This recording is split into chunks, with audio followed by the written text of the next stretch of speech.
آتش بی سابقه توپخانه ایران عراقی‌ها را کلافه کرده است و ایران در جنگ توپخانه‌ای برای اولین بار دست بالا را گرفته است. طراحی آتش برای پشتیبانی نیروهای در حال عبور از اروند بسیار مهم است. ده‌ها هزار نیرو و هزاران تانک، توپ، لودر و بلدوزر به ساحل تصرف شده منتقل می‌شوند. این کار جز با ایجاد یک خط آتش بسیار قوی و منفعل کردن دشمن امکان پذیر نیست. عملیات انتقال تجهیزات سنگین به مناطق تصرف شده در ساحل غربی اروند از لحاظ لوجستیک واقعاً کم نظیر است. سلاح شیمیایی به ابزار همیشگی صدام تبدیل شده است. درگیری‌ها گاه آنقدر نزدیک است که گلوله‌های شیمیایی صدام نیروهای عراقی را نیز آلوده می‌کند. با تمهیدات از قبل پیش بینی شده، تعداد مجروحان و شهدای حملات شیمیایی صدام نسبت به عملیات قبلی کاهش می‌یابد. این هم حمام شیمیمره می باشد که برادران رزمنده رو جهت مداوا به این حمام میارن. منافقین در اوج درگیری‌های شدید رزمندگان با مهاجمان عراقی جاسوسی برای صدام را افزایش دادند. عراق به منافقین فرمان می‌دهد درباره ابعاد ضربات شیمیایی وارد شده به ایران جاسوسی کنند.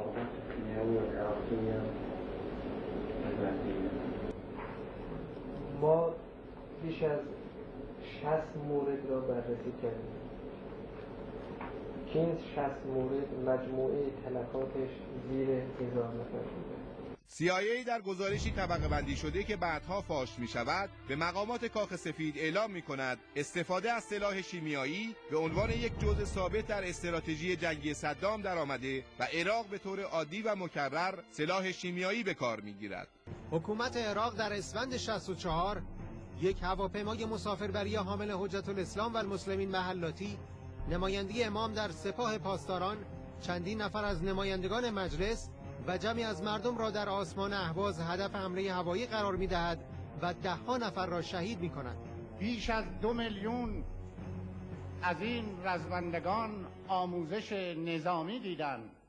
من از طرف همه رزمندگان به محضر مبارکتون عرض می‌کنم همونطور که در زمین این رزمندگان جواب صدام و اربابش آمریکا را دادند، در دریا هم جواب اونها را خواهند داد.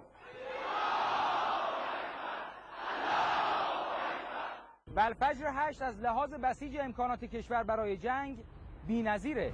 در واقع برای اولین باره که تعداد زیادی از وزارتخانه‌ها از جمله نیرو، کشاورزی، راه و ترابری، صنایع و مخابرات با همه امکاناتشون درگیر جنگ شدند.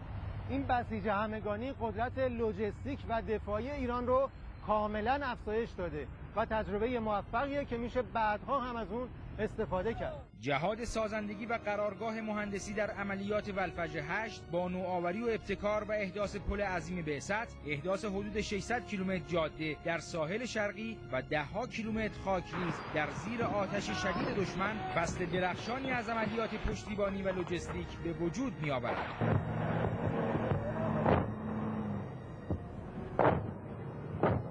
عملیات والفجر 8 در عرصه شکوفایی، قدرت ابتکار و نوآوری مهندسان و نیروهای فنی نیز به دستاوردهای مشخصی میرسد و روند خودکفایی را با سرعت بیشتری به پیش میبرد. اعلام شد که برای عبور وسایل سنگین در آبهای کم عمق و راکت و جریاندار یه سیستمی احتیاج دارن که بتونن سریعاً وسایل مورد نیاز خودشون رو انتقال بدن. حدود 6 ماه اولین نمونه این دستگاه رو ساختیم. اینا واسطه شدن؟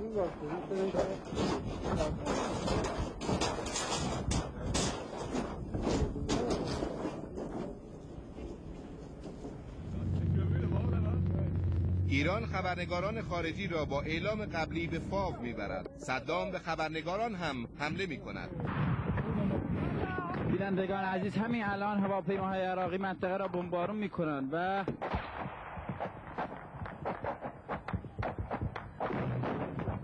در حالی که فیلمبرداران خارجی داشتن از منطقه فیلمبرداری میکردند، هواپیماهای عراقی منطقه را بمبارون میکنند.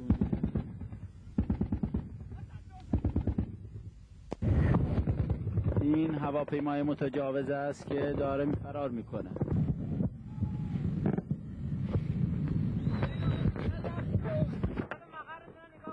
عراق در 75 روز نبرد بی‌امان در فاو تقریباً برای 400 متر مربع یک تیپ را وارد منطقه می کند. اما پس از 2.5 ماه جنگ بسیار شدید، فاو همچنان در کنترل نیروهای ایران است و اجساد حداقل 50,000 کشته عراقی صحنه نبرد را پوشانده است. صدام پس از شکست فاو در نیمه اسفند 64 به فرماندهان خود مدال شجاعت می‌دهد و سعی می‌کند شکست سنگین فاو را با تبلیغات سنگین بپوشاند. سرشکستگی صدام از اینجا ظاهر می‌شد که مدال میداد به اینها، مدال شجاعت میداد. در خرمشهر اگر یادتون باشد با اینکه عذاب زدن اونها را، بیرون کردن اونها را، معزالک مدال داد. حالا هم از قراری که گفتن در همین قضیه فاو، با اینکه اینها همشون الان دنیا قبول دارد که فاو اینطور شده ولی اون مبلغینشون یه قدری خلاف میگن، اما معزالک در اینجا هم من شنیدم که نشانه شجاعت دادن. بنابراین در این روزا باید خیلی ایشون نشانه شجاعت بدهد، برای اینکه در هر روز اینا شکست میکنن، در هر روز اون باید نشانه شجاعت بدهد.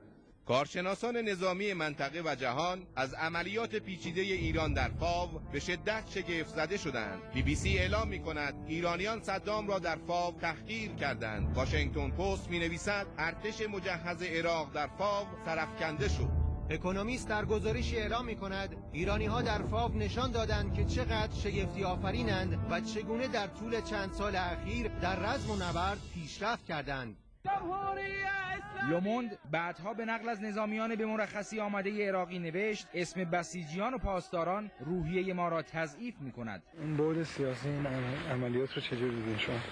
بعد سیاسی به حدی است که در اروپا و امریکا کارشناسای بزرگ نظامی اظهار نظر کردند که این پیروزی ایران طی 5 سال و نیم بی سابقه بوده و این پیروزی که توأم بود با تظاهرات عظیم روز 22 بهمن نشان داد که جمهوری اسلامی ایران به حمدالله یک نظام ثابت و قدرتمندی هست. عملیات فاو از لحاظ تاکتیکی، استراتژیک و سیاسی لبریز تجارب مفیدی است. تیمرمن کارشناس آمریکایی درباره عملیات فاو نوشت نیروهای ایرانی کاری کردند که تاکنون از نظر ناظران و کارشناسان نظامی غیر ممکن بود. ماهر عبدالرشید فرمانده توانا و با تجربه عراقی نیز اعلام می‌کند ایرانی‌ها از نظر نظامی از روش‌های نوینی استفاده می‌کنند. انهدام 45 هواپیما و بالگرد، 540 تانک و نفربر، 150 قبض توپ، 55 پدافند هوایی و هزاران کشته و زخمی بخشی از ضرباتی است که ارتش صدام در جنگ فاو متحمل می شود. والفجر 8 پس از آزادسازی خرمشهر عملیات بزرگی است که اهداف آن تأمین و تثبیت می شود. ضمن اینکه موقعیت سیاسی ایران نیز کاملا ارتقا می یابد. تصاویر آزادسازی فاو که به همت چندین گروه خبری و تولیدی صدا و سیما تهیه و پخش شده است، فضای سیاسی اجتماعی کشور را سرشار حس اعتماد به نفس ملی می کند و وحدت مسئولان را تقویت می نماید. الله اکبر به این همه رشادت، الله اکبر به این همه جوانمردی رزمندگان اسلام. در حین عملیات 75 روزه والفجر 8 حمله‌ای به نام والفجر 9 نیز در ارتفاعات غرب آغاز می شود که قدرت ایران را در تحرک همزمان در 2 جبهه نشان می دهد. صدام که از شکست تحقیر کننده در فاو به شدت عصبانی و زخم خورده است، با اعلام استراتژی دفاع متحرک در بهار 65 چند حمله در فکه، چرهانی، ارتفاعات سومار و حاج عمران سازمان می‌دهد و مهران را مجدداً اشغال می‌کند. استراتژی دفاع متحرک عراق برخی نگرانی‌ها در داخل به وجود می‌آورد. رجوی سرکرده منافقین که از اوایل جنگ اعضای این گروهک را در اختیار صدام قرار داده، امروز 17 خرداد 1965 با ورود به بغداد رسما و شخصا خود را نیز در اختیار صدام قرار می‌دهد. در تاریخ ایران تبدیل رسمی یک گروه به ستون پنجم دشمن، آن هم در هنگام هجوم دشمن به ایران، سابقه ندارد. تنفر در اعماق قلب‌های آحاد ملت موج می‌زند. امام خمینی امروز 28 تیر 65 فرماندهان نظامی را به استمرار عملیات هجومی فرا می‌خواند. رهبر انقلاب به خوبی می‌داند که سکون در جبهه‌ها به نفع صدام است. شما در جبهه‌ها هیچ نگذارید آرامش پیدا کند دشمن. اگر بگذارید آرامش پیدا کند میرد و تجهیز زیادتر می‌کند و شما را به زحمت می‌اندازد. باید نگذارید که او یک شب از اضطراب بیرون بیاد. الان در اضطراب هستند، نگذارید که اونها از اضطراب بیرون بیاد. دائما مشغول باشید در این که لااقل ایذایی باشه. ای راهیان کربلا وقت پیکار است.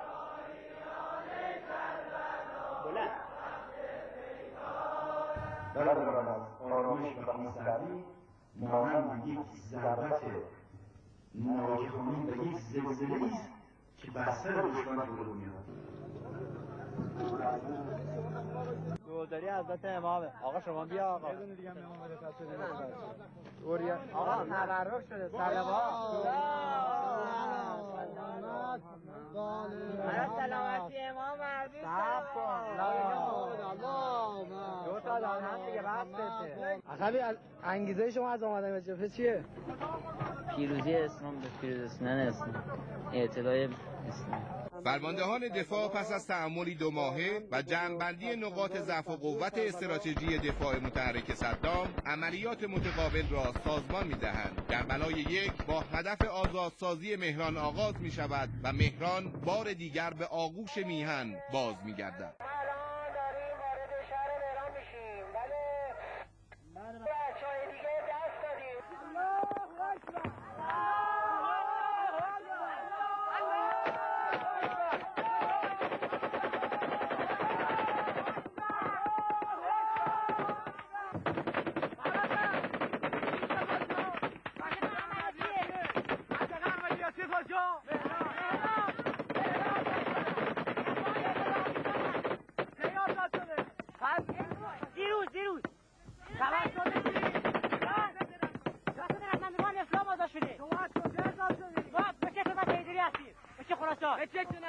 بهشون گفتم دوتاشون میشن یکیشون میشن نیا برید یکیشون بگید بیا من داد زدم بلند شم بیا برو تانک رو میاره برو الان میره تانکی میاره بوده بغل دستش چپش تانگه برش بیا خالبانی نگاه کن منو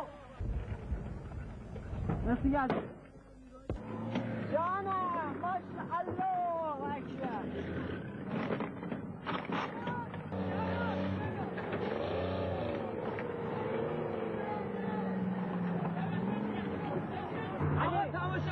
پولی آقا الان من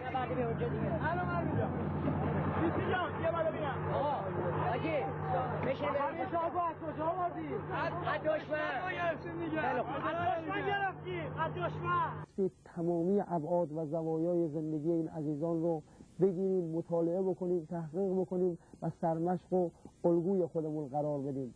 همتی که هر وقت مسئولیتی به او واگذار میشد بدون هیچ ابایی به عنوان یک تکلیف الهی میپذیرفت. گویا صدام گفته بود که در مقابل مهران حاضریم پامو پس بگیریم مهران رو پس بدیم به شما. نه اینو کور خونده. ما دفاع کردیم. ما مهران از خودمون بوده گرفتیم. اونجا هم به قول امام گفته اونجا مرکز فسادشون بوده. مرکز بوده که به کشورها حمله کنه. پس ما هم اونجا رو گرفتیم.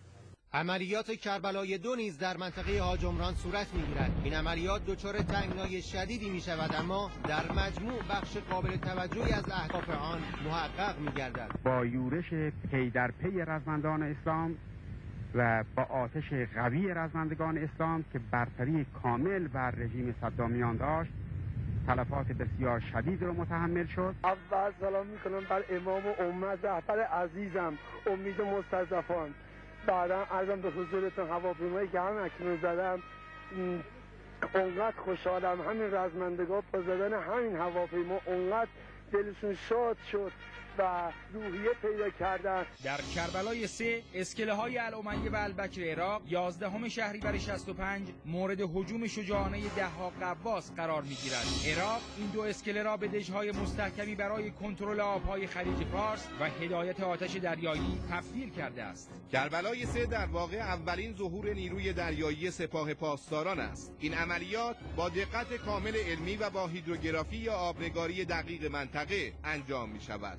قایقا رو میگم روشن کنن دیگه، از اونجا به بعد سریع باید با قایقا گاز بدن برن اونجا تا که انشاءالله رسیدی به اسکله‌های الامیه. اما طوفان دریایی همه نقشه ها را به هم می‌ریزد و نیروها در دریا گم می‌شوند. در نهایت حدود 40 غواص با شجاعتی کم نظیر به اسکله‌ها حمله ور می‌شوند و در نبردی سهمناک اسکله‌ها را منهدم می‌کنند. شماری از غواصان پس از مجاهدت‌های بی‌نظیر به دیار معبود خود می‌شتابند. وقتی که خبر موفقیت‌های رزمندگان کربلای 2 کربلای 3 رسید اونجا که با این که ما در ظلمات تبلیغاتی قرار داریم، یعنی تبلیغات جهانی و رسانه‌های جهانی کمک نمی‌کنن به اینکه این اخبار رو منتشر کنن، بلکه میپوشونن و نمیگن. اما همون اندازه که خبرها از ناحیه خود ما پخش میشد، یک زمزمه‌ای در بین یک جمعی به وجود آورد و یک وقار و ابهت خاصی به هیئت ما داد که کاملا مشهود و محسوسه و این به خاطر همینه که این حرکت‌های عظیم مردم نشون دهنده تثبیت نظام ماست. امام خمینی 2 شهریور ماه 65 بار دیگر لزوم بسیج همه امکانات را برای دفاع در مقابل ارتش بسیار مجهز عراق خاطر نشان می‌سازد. رهبر انقلاب در نگاه استراتژیک خود جنگ را نیازمند بسیج امکانات کشور و برنامه‌ریزی دراز مدت می‌داند. باید خودمون به حسب رأی خودمون، به حسب رأی ملتمون، اونطوری که الان همه ملت دارن میگن، ما باید این جنگ را ادامه بدیم تا وقتی که انشاءالله پیروزی حاصل بشه.